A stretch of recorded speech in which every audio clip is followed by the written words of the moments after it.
nos espantábamos con el informe de UNICEF de que 7 de cada 10 chicos en Argentina son pobres. Y a este ritmo, si no levantamos las reservas en dólares en un par de años, nos quedamos. El Banco Central queda vacío. Perdón por hacer esto, pero llega un momento donde el escepticismo me domina. Y me cuesta creer muchísimo en uno u otro lado de la grieta. Y gente, estamos a un año de elecciones presidenciales y obviamente legislativas, ¿no? Es allí donde muchos argentinos que despiertan, ven ante ellos estos números que acabo de compartir, y miren que fueron 2, 3 datitos nada más, y empiezan a buscar alternativas, empiezan a buscar propuestas. Quizás a mi derecha tenga una muy viable, muy potable. Bueno, ya que dije viable, les vamos a presentar a Vía Socialista. Y a una de sus referentes, la doctora en Historia, Marina Cabat, que se ha presentado en la jornada de ayer en nuestra Universidad Nacional de Jujuy con una charla abierta y con el libro, proyecto, plan, ¿por qué no?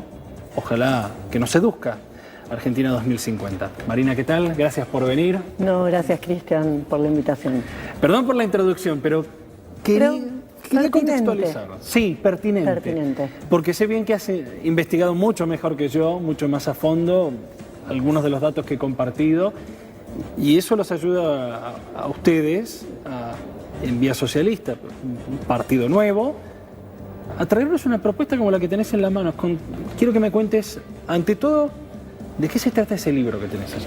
Bueno, este libro, Argentina 2050, una vía de desarrollo socialista posible, es un proyecto y un programa de gobierno. Una de las novedades de Vía Socialista como partido es que no solo es un partido nuevo, sino que es realmente nuevo. No somos una fracción de un partido que existía antes. No son un derivado. No somos un derivado, por eso a veces a la gente les cuesta entender qué somos, porque ustedes vienen de aquí o de allá, no. Y ese es un dato nuevo en la política argentina, donde hace prácticamente más de 75 años de la emergencia del peronismo, que no hay un partido realmente nuevo. Tenemos nuevas caras para viejas ideas, tenemos fragmentos de partidos preexistentes, pero no un partido nuevo. La otra particularidad de Vía Socialista es que no nace en torno a una figura, no nace en torno a una cara, una figura mediática, a una persona que no es mediática y la proyectamos. Nace en torno a un equipo de trabajo. Muchos de nosotros veníamos del ámbito académico, científico, comenzamos creando un centro de estudios. Ya 2 décadas de trayectoria tenemos con el centro de estudios en el que participábamos en común muchos de nosotros, pero empezamos luego a trasladar nuestras ideas. Estamos preocupados, por ejemplo, por la degradación educativa y que generalmente en los sindicatos ese tema no se tocaba. Y entonces creamos una corriente sindical, la Conti Santoro, y así fuimos empezando a intervenir en distintas áreas de la vida social. Y finalmente llegamos a este paso que estamos dando hoy, que es el de construir un partido político en base a una plataforma de gobierno, que es este libro que yo presento acá, Argentina 2050, está a la venta al público, pero también, como queremos su amplia difusión y discusión, se descarga gratis en nuestras redes, en Vía Socialista, googlean Vía Socialista Argentina 2050, y el libro se descarga gratis. Está en PDF, se puede leer y está allí para discutirse. Nosotros escribimos este proyecto partiendo de la idea de que hay otra salida para la Argentina por fuera del liberalismo y del peronismo, radicalismo, los partidos tradicionales en la Argentina. Que los liberales pueden tener razón en señalar algunos problemas económicos de la Argentina que son ciertos, que están allí, pero que no tienen la respuesta, la solución, porque donde hay un problema, dinamitar el Banco Central no va a ser la solución, ni dinamitar la industria, que es ineficiente, y eso hay que resolverlo, pero simplemente destruyendo y esperando que lleguen inversiones extranjeras, ya lo hemos experimentado en el pasado, eso no resuelve nada. Y el peronismo tiende a ir tirando más o menos con la misma propuesta económica, más o menos como estamos, pero estamos cada vez peor. Entonces, algo distinto hay que hacer. Nosotros creemos que hay una posibilidad, porque hay muchos recursos en la Argentina, y que si el Estado, en vez de dilapidar muchos recursos que hoy dilapida en sostener empresas privadas, porque el Estado hoy gasta muchísimo en subsidios a empresas privadas. Sí. Más del doble de lo que gasta en asistencia social. Entonces, en los medios se insiste constantemente sobre los planeros, los planes sociales, como todos sostenemos la asistencia social. Es cierto, todos sostenemos la asistencia social, pero todos sostenemos también la asistencia empresarial, los planes empresariales, los distintas vías de subsidio económico por los cuales el Estado da dinero, fluye el dinero del Estado hacia las empresas privadas y que se desperdicia, porque esas empresas son efectivamente ineficientes, no son competitivas, tienen una escala muy chica y no logran competir, y ese problema de la falta de escala hay que resolverlo si queremos resolver el problema de la competitividad. Y entonces eso se logra centralizando. Nosotros creemos que el Estado puede dejar de derivar esos recursos a las privadas y invertir en grandes empresas estatales, que concentren, eleven la escala de la producción y al elevar la escala de la producción bajen costos y puedan ser más competitivos. De esa manera, esa es la única base para frenar la inflación, que tiene una base productiva, no monetaria. Entonces, si vos al aumentar la escala, podés frenar la inflación y podés ir derivando planes sociales a trabajo genuino en estas grandes empresas del Estado, que también pueden asumir la forma de empresas mixtas. Si hay pymes que están al borde de la quiebra, que por sí solas no pueden ser competitivas, el Estado no las puede seguir subsidiando. Pero sí puede ofrecerle la conformación de alguna empresa mixta, donde la empresa pyme sea también accionaria y relancemos la industria con una mayor escala. Me parece fascinante, pero depende mucho de la eficiencia, ¿no? Y lamento tener que poner un ejemplo local, pero lo voy a hacer.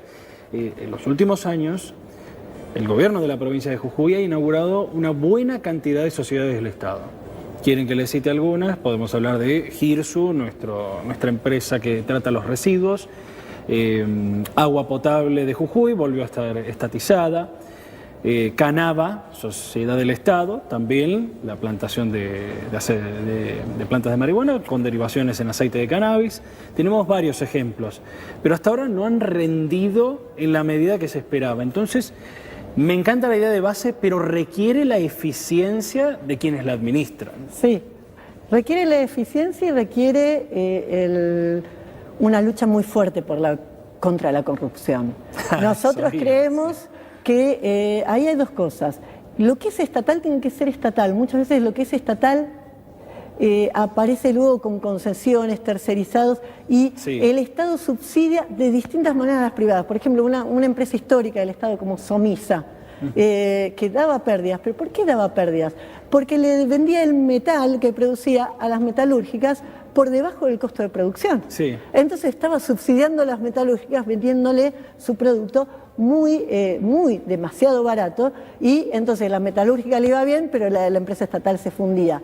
Ahora, es cierto que hay muchos ejemplos y en esto insisten muchos los liberales, de empresas estatales que no funcionan, pero lo que no se habla es las empresas estatales que sí funcionan, y que esos son los ejemplos que hay que desarrollar. Por ejemplo, Nucleótica Argentina produce energía nuclear.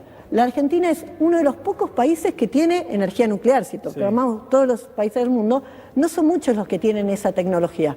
Nosotros somos pioneros, tenemos la Comisión Nacional de Energía Atómica desde la década de 50. Producimos energía nuclear, que es más barata y más ecológica que la que estamos usando en el país. Después hay todavía otras mejores, pero frente a la que usamos en el país, la energía nuclear es más barata y más verde. Francia tiene energía nuclear, produce el 70% de la energía que usa en el país como energía nuclear. Nosotros tenemos la energía, tenemos el conocimiento, la empresa estatal da ganancias, es una de las pocas empresas estatales que da ganancias, y no se le invierte más para expandirlo. Entonces, esa es una de las áreas claves que nosotros decimos en el sector energético, es uno de los lugares claves donde el Estado puede invertir y dar ganancias, en vez de subsidiar tanta empresa privada, tanto en energía nuclear como en otras áreas. Por ejemplo, un proyecto que nosotros tenemos es el de biodigestores. Tenemos un compañero nuestro, Claudio Macor, que trabaja en la Universidad de Santa Fe y que él está instalando biodigestores en Santa Fe con la universidad, con un equipo que trabajan también con algunas empresas. Los biodigestores son equipos que, en base a residuos orgánicos domiciliarios, las hierbas, si se separan de los plásticos, se recolectan separadamente y producen biogás y biofertilizantes en base a esos residuos orgánicos. Y esos biodigestores, hay equipos que son viables en todas las localidades entre 20.000 y 50.000 habitantes. Uno de esos equipos se instala, se amortiza en un año, a partir de ahí da ganancias y cada biodigestor de esos son 75 puestos de trabajo. En localidades de 20.000 habitantes, que uno dice 75, pero si en cada localidad de esas dimensiones lo colocas, a nivel nacional va sumando a ir resolviendo el problema del desempleo y al mismo tiempo también te ayuda, te contribuye a resolver el problema energético y este problema que planteabas vos, el problema cambiario, porque estamos todos los años importando gas de Bolivia y es una de las cosas que contribuyen al rojo de nuestras divisas, esa fuga de dólares, de tener que importar cosas que podríamos producir acá, ¿sí? Y ahí entonces entra el tema de la planificación, esto de, en vez de que, si uno piensa los recursos del Estado como un gran río de agua, ¿sí? En este momento ese cauce de los recursos del Estado se va perdiendo en un montón de riachos que van a distintos subsidios, un montón de empresas privadas chiquititas y que el sol de la competencia económica los calcina y se evapora. Entiendo. Y en cambio, si concentramos y el cauce va concentrado, podemos lograr algo. Igual, parte del problema muchas veces en la empresa estatal hacia la corrupción, nosotros lo que creemos que, dos cosas, tiene que haber en inmediato un fuero especial para que controle y juzgue las cuestiones de corrupción, crímenes de corrupción, que sea mucho más expeditivo y que donde hay una sentencia firme sobre casos de corrupción, se expropie tanto los bienes del funcionario como de los empresarios corruptos. Imagino que apoyan desde ya entonces las leyes e incluso ordenanzas de ficha limpia, por ejemplo, en la provincia de Jujuy lo tenemos. Sí, es algo que corresponde. Y por otro lado, lo otro que planteamos es que toda la obra pública tiene que ser fiscalizada por la oposición. Si yo soy gobierno, quiero que la oposición me fiscalice. ¿Por qué? Porque si alguien en mi gobierno, que nadie en una administración nacional está exento, no hace las cosas como debe, ¿quién lo va a descubrir más rápido? ¿Quién lo va a descubrir más rápido? La oposición. Que la oposición me controle es la mejor manera de terminar con la corrupción. Pero si no, no hacemos nada. Entonces hay que buscar la manera de frenar la corrupción. Para nosotros es no eliminar esa entrenza de todo el club de la obra pública, que luego estatal sea estatal, ¿sí? Y si hay algo mixto, que sea mixto, pero que esté ordenado. Estas acciones son del Estado, estas acciones de la empresa PYME que aportaron a la empresa mixta, no una entrenza que nadie entiende y que da lugar al negocio. Y por otro lado, que la oposición controle la obra pública, es la mejor manera. Bueno, ¿cuántas veces lo hemos dicho? A nivel provincial una vez más, pero ¿cuánto a nivel nacional las oficinas anticorrupción son simbólicas? Porque al fin y al cabo siempre se instalan, ya sea Laura Alonso en el momento del macrismo o quien esté en estos momentos controlando a Alberto Fernández, siempre son militantes de ellos mismos. Es ridículo y entiendo perfectamente y hasta apoyo la idea de un Estado que no puede dejar de ser benefactor, para eso es el Estado, pero a la vez tiene que tener un rol férreo como administrador. Hoy es un Estado derrochón. Es un Estado derrochón y derrocha mucho en los empresarios, mucho más de lo que se va en asistencia social, y al mismo tiempo desperdicia la riqueza del país, incluyendo la de sus habitantes, porque sus habitantes no tienen trabajo porque no le damos realmente empleo productivo y en condiciones salariales dignas. Quería volver una cosita más porque este punto que vos planteaste como una inquietud, como una objeción, si se quiere, parcial, está mucho y es cierta en relación a el Estado, la eficiencia, y yo quería poner un ejemplo, porque para que la gente también entienda, es un ejemplo de un modelo nuestro, que yo digo, bueno, es tan nuevo en la Argentina, entonces cuesta buscar antecedentes, entonces quizás si tengo que buscar un antecedente lo busco internacional, y alguien me va a decir, Venezuela, no, Cuba, no. ¿Sabes cuál es el ejemplo que nosotros tomamos? Sí. Salvador Allende. Y ahí Salvador Allende y su gobierno en Chile. Y si tenés Salvador Allende en Chile, una cosa muy buena que hizo fue agarrar la minería chilena, la minería del cobre, que estaba enfrentando crisis porque era muy improductiva, porque tenía muchas pequeñas empresas mineras, concentró, nacionalizó, creó una empresa nacional del cobre que se llama Codelco, y eso lanzó y potenció la economía chilena. Tan buena resultó ser esa empresa estatal grande, creada por un presidente socialista en Chile, que después vino Pinochet y la dictadura, y después vinieron gobiernos liberales, vino Piñera, y no le tocaron un pelo a esa empresa estatal creada por un presidente socialista. ¿Por qué? Porque esa empresa estatal funciona y hoy es responsable del 60% de las exportaciones totales de Chile, de la exportación de cobre. Pero hagamos un parate allí. Qué importante lo que acabas de mencionar. Continuidad de proyecto. Salvando las cuestiones ideológicas de los nombres que fuiste mencionando, que son insalvables entre una y otra. Pero nótese la continuidad. Hemos visto en Chile, vamos a usar ese ejemplo, y ahora voy a agregar algo interesante de Brasil que pasó en los últimos días. Hemos visto en Chile una sucesión. Piñera Bachelet, de manera continuada a lo largo de las casi últimas 2 décadas. Algo que actualmente en Argentina es inconcebible. Y voy a traer a colación lo que acaba de pasar en Brasil. Lula le pidió al actual presidente del Banco Central brasileño, que responde obviamente al gobierno de Jair Bolsonaro, que se quede, que se mantenga en el cargo. Ustedes vieron lo que pasó en los últimos semanas cuando ocurrió el recambio ministerial de Massa. Había una disputa encarnizada por saber quién se quedaba con la presidencia del Banco Central. Encarnizada. Cada quien quería meter al suyo. Miren la diferencia con lo que acabo de mencionar de Brasil. Aquí no hay posibilidad de continuidad. Sí, en ese caso ni siquiera entre la interna del país. No quiero meterme en Chile para no perder el tiempo al aire, sí. Pero una cuestión que pasa aquí en esta alternancia es que lo que tenemos son 2 proyectos que son inviables. Un proyecto que busca ganar en eficiencia y es inviable porque la escala de la economía argentina no da para el desarrollo tal cual está, sin un rol más fuerte del Estado. Sí. Porque aunque la empresa más grande de Argentina es chica en el mercado mundial. Sí. Entonces, si no tenés el Estado concentrando y potenciando ese desarrollo, va a ser muy difícil.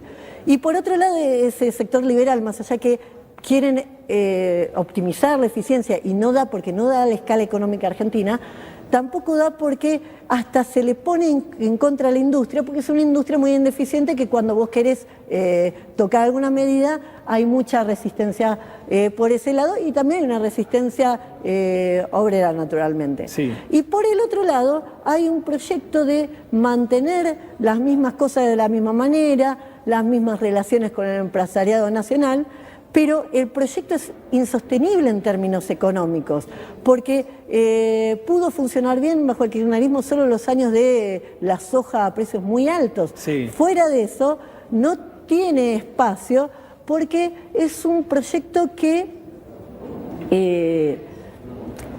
se basa en mantener este sistema económico tal cual está, que está quebrado. Entonces, ese populismo que es populista de cara a la clase obrera, pero de cara al empresariado también, sí. Que está dispuesto a seguir subsidiando, y eso no hay forma de hacer arrancar la industria. Bueno, ahora le voy a dar crédito a tasa cero, ahora le voy a dar crédito negativo, y ahora le voy a dar este incentivo. No hay forma porque no tiene plafón la industria argentina para relanzarse por sí sola. Requiere la intervención de un Estado fuerte, muy enfocado en el desarrollo y muy enfocado en la eficiencia, una palabrita que al kirchnerismo, al peronismo, nunca le preocupó demasiado. Sí. Entonces, a veces se ocupó en parte del Estado, pero lo hizo de dos formas mal. Por un lado, sin preocuparse por la eficiencia, y por otro lado, muy entongado, muy en esa trenza de privado, público, y que da lugar a tanta corrupción, como decíamos. Vía socialista, ya que nos metimos un poquitito, casi sin querer, en el tema grieta, pero para romper con esa grieta. Siempre se habla como si fuera también de un partido de fútbol entre un modelo industrial o un modelo agroexportador. Ustedes, me imagino por todo lo que hemos charlado, prefieren una vía del medio. Claro, porque ¿qué es lo que hace el kirchnerismo y antes el peronismo? Toma recursos del agro y subsidia una industria que es ineficiente. Sí. Y entonces se tira ese dinero ahí. Nosotros, nuestro planteo es relanzar la Argentina y de alguna manera en el sector de la economía que está funcionando, y para mí funcionar es funcionar bien, funcionar sin subsidio económico. El sector que está funcionando, y yo ahí no voy a intervenir, si eso anda solo, que siga marchando. Camina. Ahora, en el resto, no puedo sostener una industria ineficiente, y en eso tienen razón los del otro lado. Ahora, solito no se va a arreglar el problema. Y en la Argentina hay 47 millones de habitantes. Solo con el agro no vivimos. Y por eso los proyectos políticos liberales terminan siendo inviables e insostenibles en términos sociales. Porque si liquidás toda la industria y te quedás solo con el agro, no hay trabajo para todos. Va a haber trabajo para menos de lo que hay ahora. Entonces, ahí el planteo nuestro es lo que anda bien y sin subsidio se mantiene, que camine solo, que siga derechito, fenómeno. Ahora, en lo otro hay que intervenir, hay que buscar alguna vuelta de que sea viable, porque no nos podemos quedar tampoco sin industria y sin empleo de eso. Y hay muchos sectores, algunos sectores tecnológicos de punta, que nosotros tenemos ventajas competitivas, porque tenemos el sistema universitario tan desarrollado y tenemos capacidad. ¿Qué pasó con la vacuna argentina? Nosotros teníamos científicos trabajando en la vacuna argentina, y si el Estado dirigía recursos a ese lugar, podríamos haber tenido la vacuna argentina en el medio de la pandemia. Sí. Se hubieran salvado 100.000 personas, se hubieran salvado 100.000 vidas por lo menos, y hasta tendríamos un negocio, una industria de exportación. En vez de eso, ¿qué se hizo?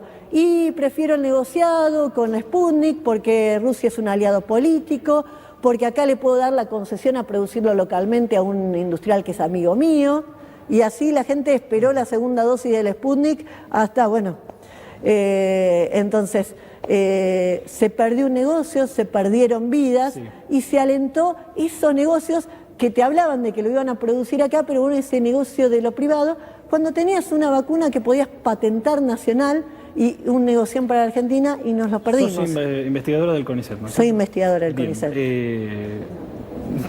¿A quién mejor para preguntarle esta disyuntiva, este tira y afloje que han tenido los últimos dos gobiernos sobre el tema de inversión en ciencia y tecnología? Porque uno acusa al otro, es bastante ridículo, pero pasa en Argentina, de haber recortado el presupuesto, entre otras cosas, de becarios del CONICET. ¿Se acuerdan? Uf, lo que fue. No tengo ni que preguntarlo, pero lo voy a hacer. Me imagino que ustedes a las nuevas tecnologías, a las nuevas investigaciones, y algo has mencionado recién, le van a poner un empeño bárbaro en la plataforma. Sí, sí. Ese es el destino privilegiado de las inversiones del Estado. También estamos pensando en otras inversiones que quizás requieren menos tecnología, pero son más mano de obra intensiva y pueden emplear más mano de obra. ¿Sí? Por ejemplo, floricultura. Nosotros tenemos en el canal de YouTube de Vía Socialista, todos los sábados a las 7, tenemos un especialista hablando de su sector económico y qué se puede hacer. Entonces, tuvimos hace un par de semanas un especialista del INTA de floricultura y nos explicaba cómo antes solo Holanda exportaba flores. Ahora Colombia le compite exportando flores y Argentina podría, y es algo que no requiere mucha tecnología, no requiere mucha inversión, requiere un poco de que el Estado aceite la logística y algunas cuestiones, y eso genera mucho empleo. Pero volviendo a algo que vos decías, esto de que recordabas la lucha de los becarios, que se tomó el CONICET en un momento porque los becarios trabajan muy precarizados y se limitó la continuidad de los becarios porque no se le da pasaje a planta permanente como investigador del CONICET, y eso generó en los últimos años una fuga de cerebros muy grande. Bueno, en realidad ese problema se mantuvo y se agravó los últimos años. Lo que pasa es que muchos gremios kirchneristas, etcétera, no se le ponen enfrente al gobierno actual como ha pasado frente al macrismo. Y la verdad, en algunos puntos estamos peor. Los últimos años el gobierno ha eliminado, siempre hay una convocatoria anual para que los becarios concursen, y algunos de ellos pasan a investigadores de planta permanente. El Estado fue corriendo la fecha de lo que era marzo, lo pasó a junio, al otro año lo convocó en septiembre, bueno, y ahora este año convoca en diciembre, pero en realidad para ser efectivo en marzo se comió un año de presentación. Qué bueno escucharlo de primera mano, ¿eh? Porque no se dice. Y ATE, a nivel nacional, no hace nada. Nosotros tenemos compañeros que son delegados. Acá en Jujuy tenemos una delegada de ATE CONICET, en Capital tenemos delegado de ATE CONICET, en Misiones, pero delegados sueltos. ATE como gremio no hace nada, y por eso hay un movimiento muy grande de CONICET de autoconvocados, que es parte de lo que más ha empujado incluso el año pasado, una lucha fuerte con paros, con movilizaciones en las sedes de CONICET, pidiendo recomposición salarial, porque bueno, nos han dejado también el salario muy atrás, además de que nos demoran las promociones, nos demoran los concursos de ingresos, una situación que está todavía peor que con Macri, pero que ahora tenemos que salir a luchar con UPCN y también ATE de la vereda enfrente. Con quienes deberían representar. Marina, se me está haciendo el tiempo, todavía quedan un montón de cosas. Necesito dos preguntitas que voy a unificar. Si me permite la productora, dos preguntitas apretaditas. La primera, quiero saber qué recepción encontraron en Vía Socialista en este contacto con los jujeños en la charla que dieron ayer abierta. Ya me contaste que primero hubo una exposición y después una ronda de preguntas y respuestas. Y la segunda, porque compacto todo rápido. Se están constituyendo como partido, están promocionando, el libro ya dijimos se puede descargar de manera gratuita. Las redes sociales ya las estuve indagando, son de muy fácil acceso, no tienen ningún nombre raro, Vía Socialista. ¿Llegan para el año que viene? Creo que sí, realmente la recepción ha sido muy buena. Nosotros, además de la charla de ayer, donde sorprendía esto, que llegaba gente del radicalismo y del peronismo simpatizando con las ideas nuestras. De cualquier corte. De cualquier lado. Y gente que nos decía, yo fui esto toda la vida, pero estoy frustrado y me interesa lo que ustedes están planteando. Estamos teniendo muy buena recepción en la Junta de Firmas, solemos estar acá en Jujuy los compañeros en Plazoleta Evita, estamos los fines de semana en San Pedro, estuve recorriendo también la provincia, hicimos charlas más informales en Mendieta, en San Pedro, y de esas charlas salió grupo de gente que se ha sumado a colaborar, a juntar las firmas para esto, y también hablando con gente, se nos está sumando gente que está aportando también a la construcción del proyecto, porque nosotros decimos, bueno, acá nosotros también estamos planteando, este proyecto es nacional, pero después de esto tiene que venir el librito para Jujuy 2050. Y tenemos propuestas, nosotros estamos hablando que no se puede extraer solo el litio, se podrían producir pilas con el litio acá en Jujuy. Y entonces estamos yendo por ese lado, y entonces estamos hablando también con gente, investigadores locales que quieran sumarse acá al proyecto. Y una cuestioncita más, nosotros incluso vamos a hacer el año que viene en Buenos Aires un gran congreso, ¿qué país queremos en 30 años? Y estamos convocando a especialistas de todos colores políticos a pensar esto, a decir, bueno, ¿qué hacemos con la minería? ¿Por qué Chile vive del cobre y nosotros no exportamos cobre? ¿qué? ¿Tuvimos tanta mala suerte que todo el cobre quedó del lado chileno de la cordillera? ¿O hace falta alguien que se ponga a pensar cómo planificamos esa explotación? Entonces, yo creo que eso suma mucho, porque cuando uno va por el lado propositivo, suma. Y bueno, a eso los invitamos, a sumar y tratar de ir por el lado positivo del asunto, porque la Argentina tiene muchos recursos naturales para aprovechar, pero también muchos recursos humanos. Y yo creo que con eso vamos a poder construir un partido pujante y llegar bien a las elecciones el año que viene, en 2023. Marina, gracias por la visita a la provincia y en particular al programa. Qué bueno escuchar que esta cantinela que todos los partidos tradicionales usan de vamos a convocar a todos los sectores, juntémonos en una mesa de diálogo, por lo menos entre estas nuevas filas de Vía Socialista, parecen tener fundamento, tener correlato.